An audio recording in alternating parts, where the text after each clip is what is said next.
So today I prepared some things, and basically from those 4 points. Firstly, I would like to talk about biomass overview, let's say in a picture. Firstly, I will touch upon the current status of the biomass energy, and also I will introduce future outlook such as 2050 or something like that.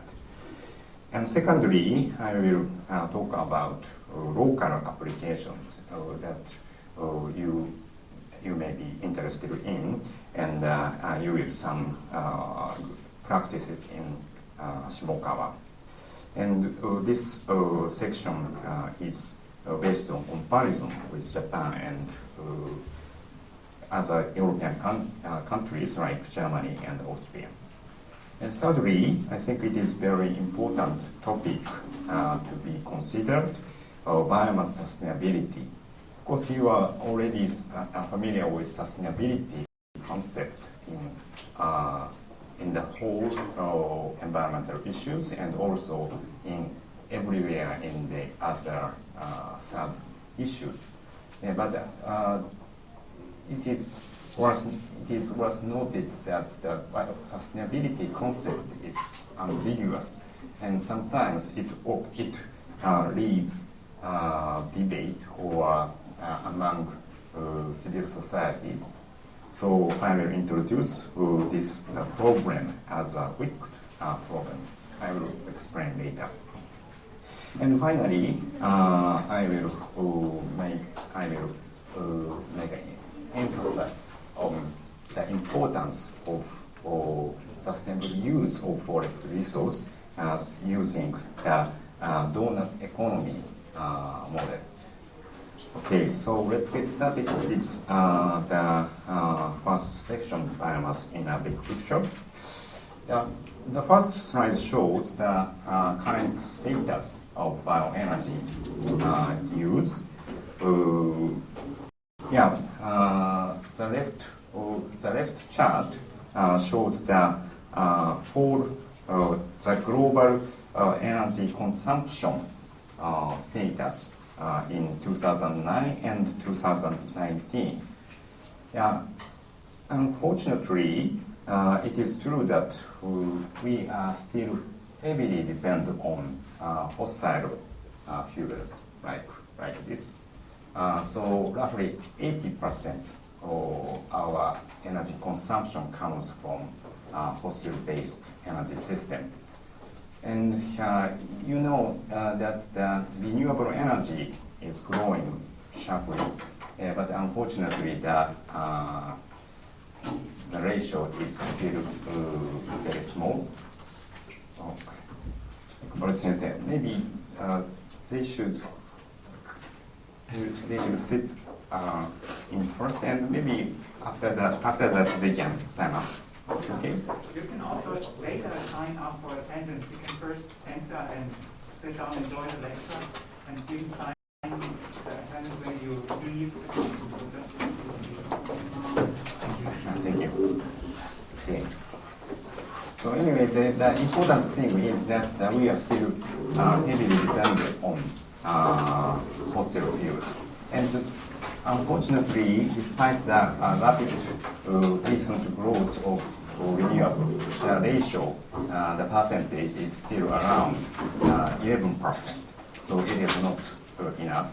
So that we have to accelerate the growth of renewables for all renewable technologies. And within the renewables, actually bioenergy, biomass energy, is the largest renewable energy source currently deployed. It is mainly because biomass can be used for several sectors, not only for power production, electricity production like wind and solar, but also for production of biofuel, liquid fuel for transportation, and also biomass can produce heat for space heating or industrial industrial process heat or something like that. So that's why in the energy, in the future decarbonized energy system, it is believed that sustainable biomass play a key role. Yeah. According to the latest scenario developed by IEA, International Energy Agency, to reduce CO2 rapidly by 2050, biomass is predicted to roughly 80% of energy supply. And the thing is, sustainable sourcing is the central challenge. Of course, in the world, there are plenty of biomass resource, but as I will talk later, sustainable harvesting or sustainable utilization is the key challenge. In the right graph, you can see that the gray bar, it represents traditional use of biomass, which is very common use for daily life, like cooking and heating, and especially in so-called developing countries. And usually the application is not so efficient, and sometimes the biomass is burned in their house, so which may cause the air pollution and health problems. So in the IEA's scenario, this type of traditional use of biomass will be phased out by 2030. I think it is one of the most ambitious target setting of IEA's scenario. And in the 2050, the waste organic stream will take around 40% of total bioenergy supply, and also this orange red bar shows forest and wood residues, and also short rotation wood crops and forest newly planting will take a huge contribution. Okay, so firstly, I showed some 2 slides to present to show the current situation and the future scenario. Let's move on to the more detailed or specific topic, which focus on local biomass applications. Firstly, I'd like to show you some pictures that I taken when I visit so-called Messe, Tenjikai in Japanese, in Graz, Austria, which is the second largest city in Austria, I think. It is my understanding. So as you can see, there are so many types of variety of biomass-based heating system. Yeah, for Japanese people, it is quite impressive thing to understand that the biomass application is so popular. Yeah, maybe in this classroom there are quite limited students who have seen such a application. But in Austria, at least it is very common.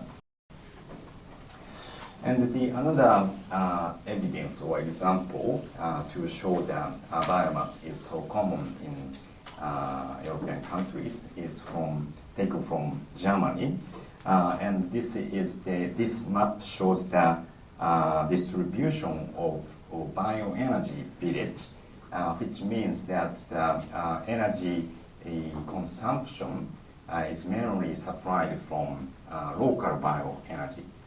So in Germany, it is not so unique.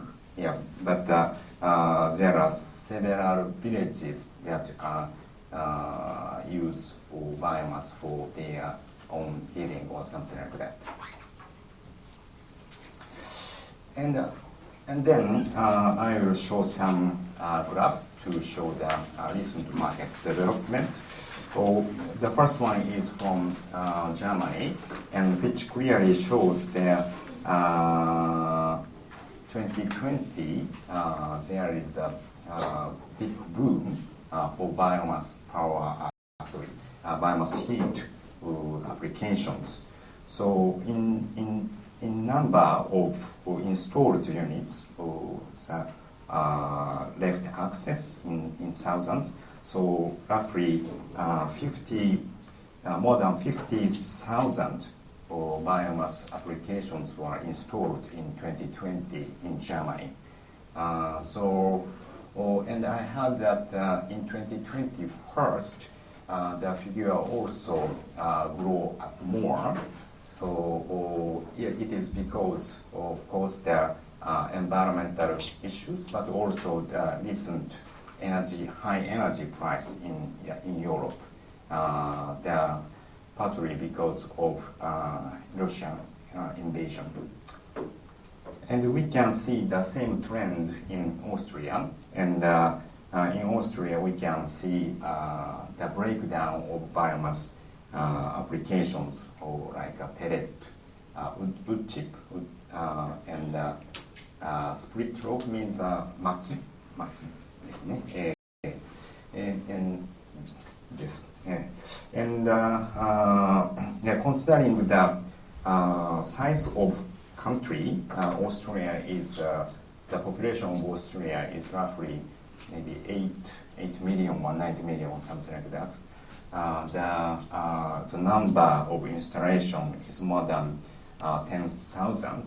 Yeah, that this is a considerable large number, I think. But unfortunately, in the case of Japan, the installation is still limited. And please note that this graph is the number of this shown in this graph is cumulative number. So in 2019, there are only 2,000 boilers were installed in Japan. So compared to Germany and Austria, the market is still a very immature stage. Of course, there are some good initiatives, and also we can see several progress in engineering or in technological aspects. For example, you will see the biomass boiler some biomass boilers in Shimokawa, and I remember that the first biomass boiler in Shimokawa was installed in 2004 or something like that. So maybe 15 years ago or something like that. Yeah, but recent applications, right, are shown in the left side. Yeah, they are more sophisticated. So let's say more small and very that is can installed in a narrow space. Actually, this is the old hotel in Nagano, or Naraijuku. It's a Kiso area, and you can see the brown container, and in this container, all applications are installed. So it is less space requiring, and also cost-effective installation can be realized. So yeah, of course, we respect that. We should respect that Shimokawa is a pioneering village. But of course, at the same time, there are several good other applications. So you might be interested in. So in this section, I would like to wrap up my this section. I would like to present some issues to be considered. So compared to European countries, why do small scale applications not so scale up in Japan? It is because policy or engineering issues, and why are not good initiatives not spreading? So there might be information gap or subsidy scheme is working as a hurdle. And the next topic is about biomass sustainability. Yeah, of course, the reason why biomass should be deployed or encouraged is the climate protection. And sometimes biomass is carbon neutral. Sometimes biomass is said that carbon neutral. Yeah, like shown in this chart. So according to the scientific definition, within the biospheric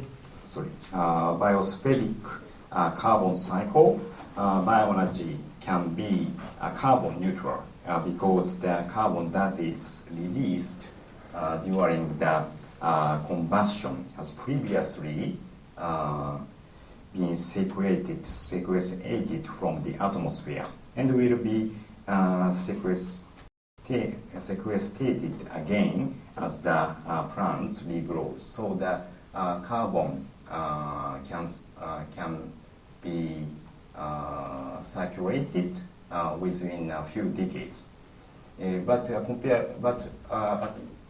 on the other hand, if we use fossil fuel, it means that we will release the stored carbon more than 40億年前, so several billion years ago, something like that. So that is the main, very important distinguishment of biomass carbon and fossil carbon. But recently, some environmental NGOs argue that biomass is not carbon neutral. This is taken from the website of FOE Japan. Maybe some of you may be familiar with that name, and they argue that biomass is not carbon neutral. And also we can find several, quite a few scientific paper which also claims that biomass cannot be carbon neutral. So the reason behind their argument is like this. So of course, when trees are harvested and also proceeded, transported, and consumed, they may release some carbon. Yeah, of course, when they make some proceed or transportation, they may require fossil fuels like kerosene or gasoline or electricity, which may release CO2 during the process. Yeah, that is true. And also, when we burn the biomass, they will release CO2 during the process. That is also true. And then they argue that if they cut trees, and even we plant trees, it takes time, like several decades or 100 years or something like that. So their argument is during this period, so-called carbon debt is generated. So yeah, as you know, the climate condition is kind of a emergency situation. So the world aims to be carbon neutral by 2050. So in their argument, if they cut trees and if they replant trees, then it takes 20 or 30 times, it doesn't make sense to realize carbon neutrality by 2050. So that is the main argument from the environmental groups.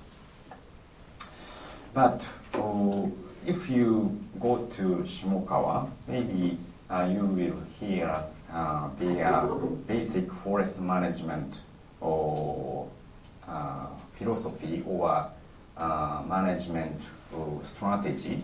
They will cut trees, of course, to make to timber and also some forest fuels.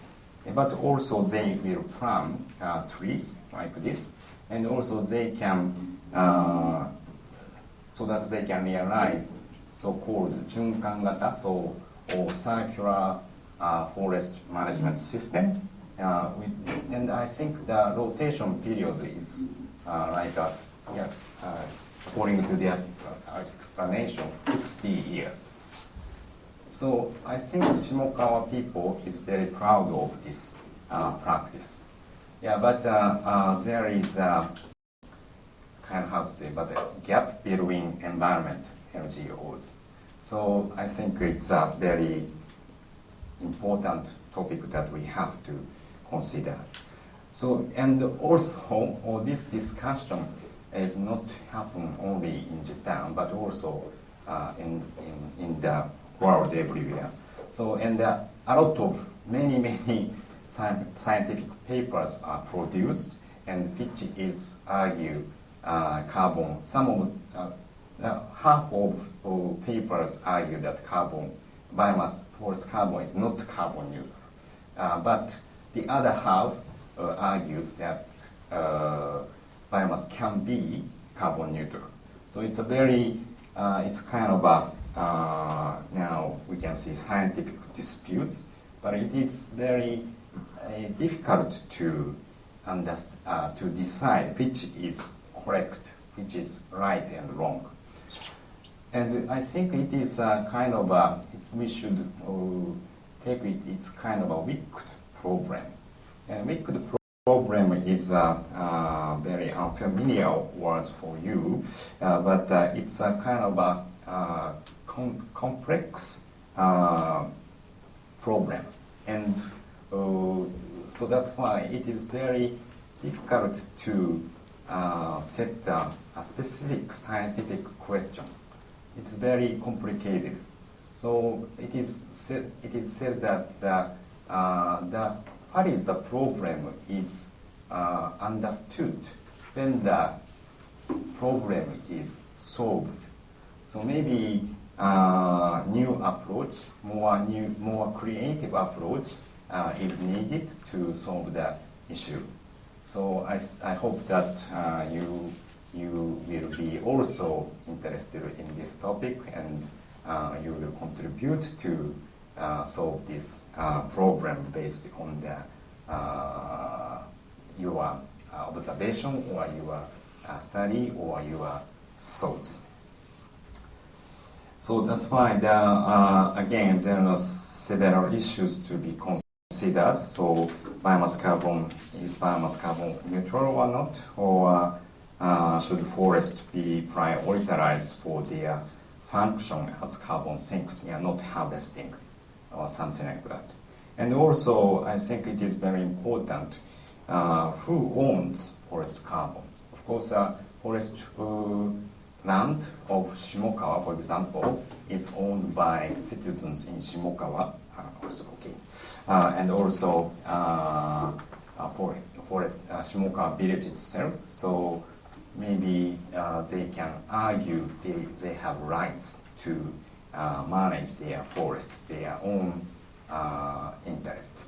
But of course, how to make it balance, it's always challenging. Okay, so I will wrap up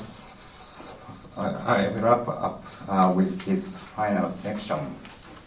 But anyway, the sustainable forest management is not so easy, and what is the important thing is how to make balance between utilization and conservation. some of you may be familiar with those two models or two charts, and the important one is, I think, the right one, which is the so-called donuts economy model, which argues that the human activities should be within the ecological ceiling and social foundation. And if we use, for example, natural resource beyond the ceiling, they will be overshoot.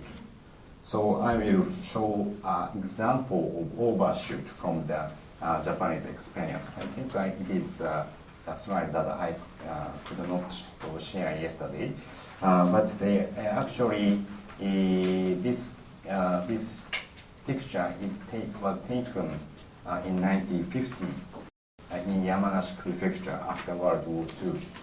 Yeah, I'm not sure, but maybe you are not familiar with that this type of landscape was so common in Japan, especially after the World War II, because our ancestors have relied on forest resource wood for their energy production. Yeah, like traditional biomass used, as I explained earlier. So it is very common to see Hageyama in Japanese, which there is no trees in the mountain. So this is, of course, bad example.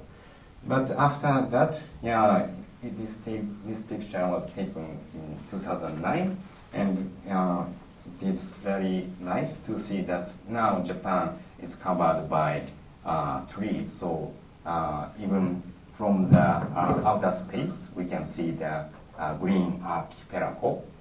It's a good thing. But as I explained, the important thing is how to make a balance. Less consumption is also not good for forest health, I think.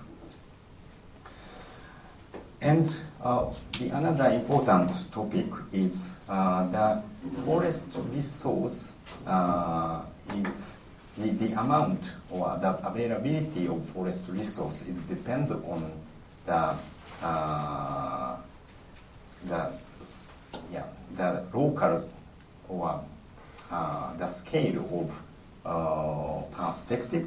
For example, if Japan was the European countries, European Union members, it will rank in the second between Sweden and Finland. So I think, and there are a lot of people that says that Japan is a forest nation or something like that. Yeah, but of course Japan has also huge population. So if we see the forest area per capita, unfortunately, Japanese forest resource is not enough. And but for example, if we see in prefecture level, for example, Hokkaido or any other Tohoku regions or Kochi prefecture is ranked around there here. So I think it can utilize those prefectures can utilize their forest resources now. And also, if we look at in municipality levels, also this is taken from Fukushima prefectures. There are some cities or towns that have enough forest resource. So, of course, we are now in Tokyo, but for Shimokawa's people, the reality or the availability of forest resource can be different from their perspective. So this is the final slide on my presentation. Some of you are lucky to have opportunity to visit Shimokawa and to learn a lot of things. And please see carefully, and you can have opportunity to listen closely with local stakeholders. And also, of course, there are several issues that be improved or that will be re-examined. So I think critical thinking is also very important, even local side trips.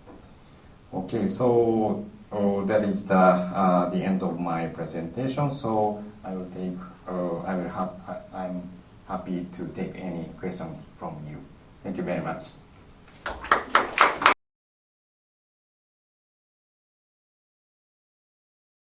I think one of the major emission problems we see here is the processing, because that may use fossil fuel, and especially in the transport, if it's international transport, like with a ship, etc., it definitely has a negative impact, not only on CO2, but other things are also emitted, etc.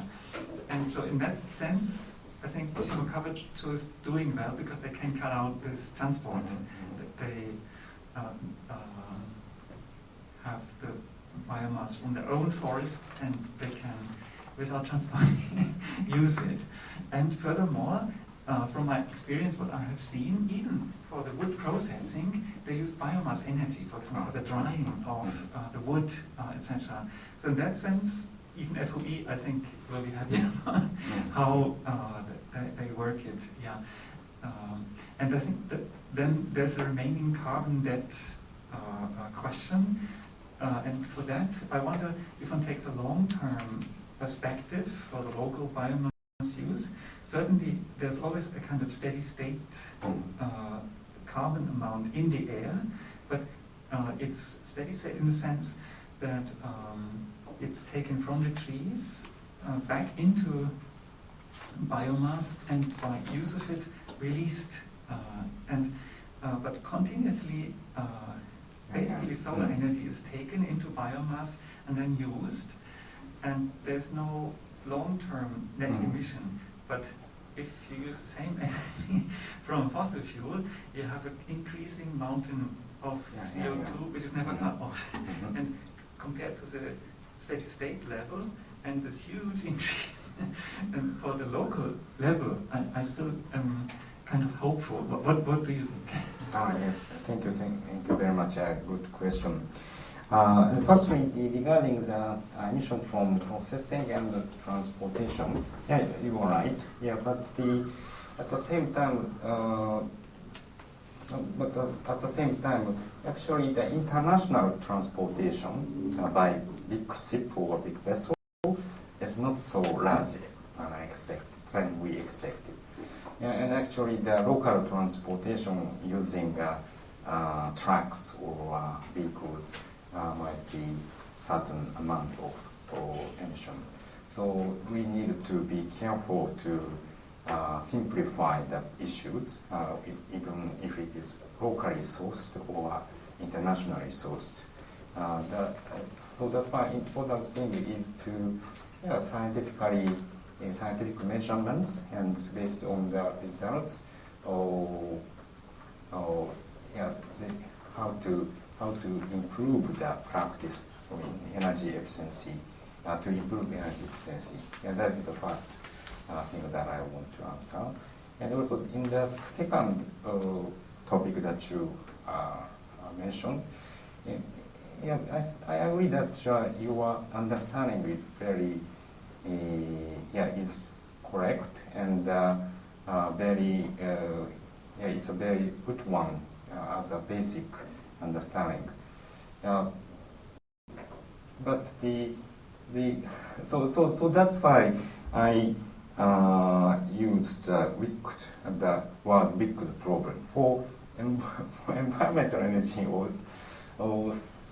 I can hear that they, as if they were arguing that no harvesting should be occurred to maximize the current carbon stock. So they don't want to reduce any gram or any kilogram of carbon in the forest ecosystem. Yeah, from my observation, they were arguing like that. But maybe so that's why the basic framework or the assumption should be clarified the discussion. But the reality is, as I showed, energy law's argument is more to simplify it. Yeah. So and like a negative campaign. So that is the difficulty to handle this issue. Yeah. Thank you. We have one more question, please. Yeah, and if anybody wants to ask questions, feel free. So I have a question on, I think it was this previous slide, page 18. You talk about that there are a number of scientific papers supporting this conclusion. However, can you speak to some papers or literature that stood out to you the most? And then you also talk about how dealing with complexity calls for a more creative approach, and then you have design thinking. Can you elaborate a little bit more on maybe creative approaches that have been established and that you've particularly found interesting? And then if you have a little bit of time, as in your job that you're doing right now with the Japan Woody Biomass Association, I'm personally speaking, kind of what got you interested in that field in the first place. So that's all. Thank you. Thank you. Yeah, actually, as the Energy Industry Association, actually they are still working to understand what is the issue, and we are now preparing to make a statement on this issue. Yeah, but it aims to develop kind of a common understanding, at least, and. Yeah, because as I showed in this chart, there are so many scientific papers, and the difficulty is the result can be changed based on the assumption. For example, when we think about from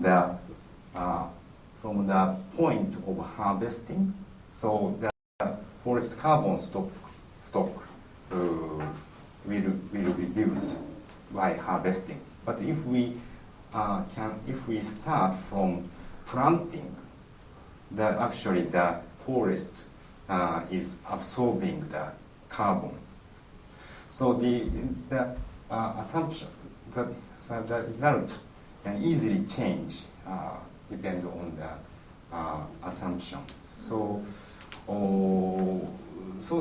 that's why the scientific papers can be produced easily. To changing some assumptions. Actually, scholars love such things. So that's why a lot of papers are produced.